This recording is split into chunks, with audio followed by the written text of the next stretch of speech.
Assalamualaikum, selamat pagi dan salam Malaysia Madani. Berita pagi Sarawak edisi Khamis 17 Oktober 2024 bersama saya Lydia Yusrina Abdul Ilyas. Penubuhan sebuah pusat kecerdasan buatan AI Sarawak dijangka akan memperkasa pengintegrasian teknologi AI dalam agenda pembangunan infrastruktur digital negeri ini sekaligus memacu pertumbuhan ekonomi Sarawak ke tahap yang lebih tinggi.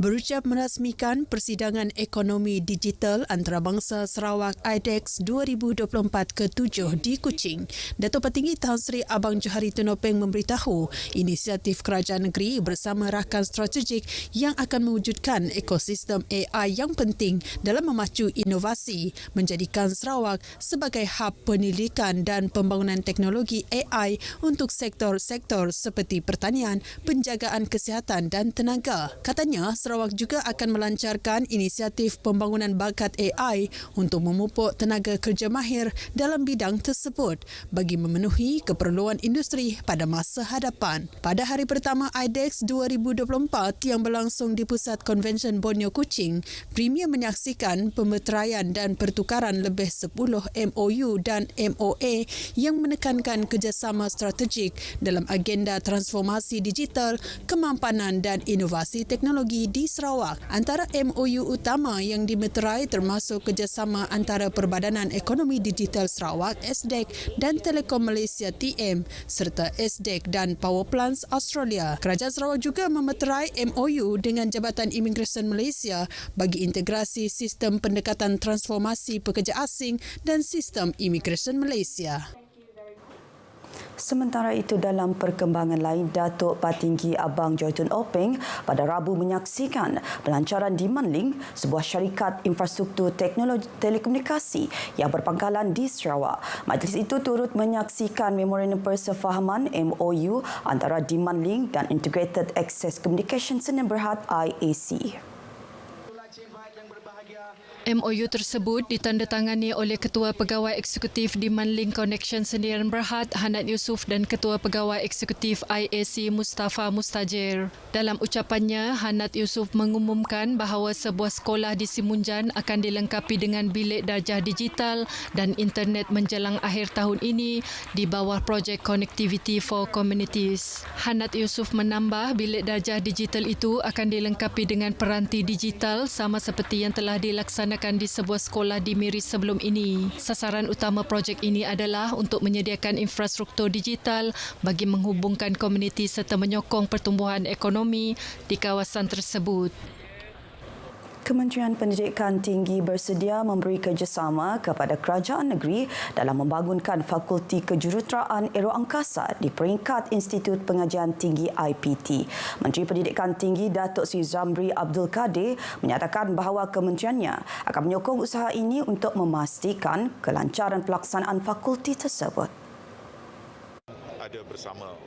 Datuk Seri Zamri berkata demikian selepas kunjungan hormat terhadap Premier Sarawak Datuk Petinggi Abang Johari Tun Openg di Pusat Konvensyen Borneo Kuching. Beliau turut memuji kemajuan pembangunan sumber manusia di Universiti milik Kerajaan Negeri yang selaras dengan visi dan misi Sarawak. Dalam pertemuan itu, mereka turut membincangkan hala 7 pelan pendidikan jangka panjang 2026-2035 yang sedang dilaksanakan. Kementerian Belia Sukan dan Pembangunan Usahawan Sarawak MySET sedia membantu menyediakan sejumlah dana bagi penganjuran persidangan ilmu untuk membentuk pembangunan modal insan golongan belia. Menteri Belia Sukan dan Pembangunan Usahawan Datuk Sri Abdul Karim Rahman Hamzah melihat perkara itu penting bagi melahirkan belia yang dapat memimpin dan berpengetahuan luas. Menurutnya, menerusi penganjuran persidangan ilmu yang menampilkan golongan profesional dan penyelidik yang berkualiti boleh memberi peluang kepada peserta, terutama golongan belia, berbincang dan saling bertukar pendapat terhadap sesuatu topik yang dibincangkan. I will look into this. I will discuss with those in the ministry, my permanent secretary, so that at least certain fund which can provide in a year. Then we will engage with those who organize conferences, and we will be selective. If it can be something that could bring up our youth. Datuk Seri Abdul Karim berkata demikian kepada media selepas sesi dialog polisi pada persidangan antarabangsa Sains Tropika di Kuching.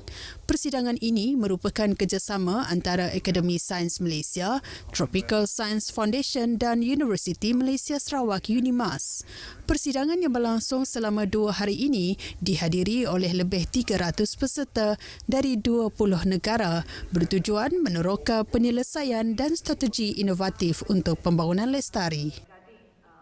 Penganjuran Regata Bot Naga Antarabangsa Sarawak dan Regata Sarawak menerima tajaan berjumlah 1.5 juta ringgit daripada pelbagai badan swasta.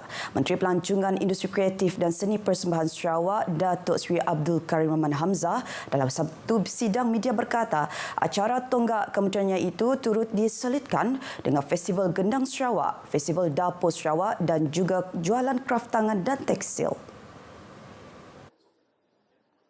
5 penaja utama IDC kali ini ialah Petroleum Sarawak Berhad, Petros, Petroleum Nasional Berhad, Petronas, Petra Energy, Bintulu Port Holding Berhad dan JX Nippon Oil and Gas Exploration Malaysia. Selain itu, 7 penaja bersama turut menyokong penganjuran acara ini termasuk Taan Holding Berhad, Ho Peng Realty, Yayasan Sarawak, Boni Housing dan Moma Water Sdn Berhad. Datuk Seri Abdul Karim juga mendedahkan bahawa Sultan Brunei, Sultan Hassan Al-Bolkiah dijaga hadir dan akan menyertai perlumbaan kategori VIP bersama Premier Datuk Patinggi Tan Sri Abang Johari Tun Openg di tebingan Kuching. Regata Bot Naga Antarabangsa Sarawak akan berlangsung dari 25 hingga 27 Oktober ini dengan penyertaan 60 pasukan dari 21 negara.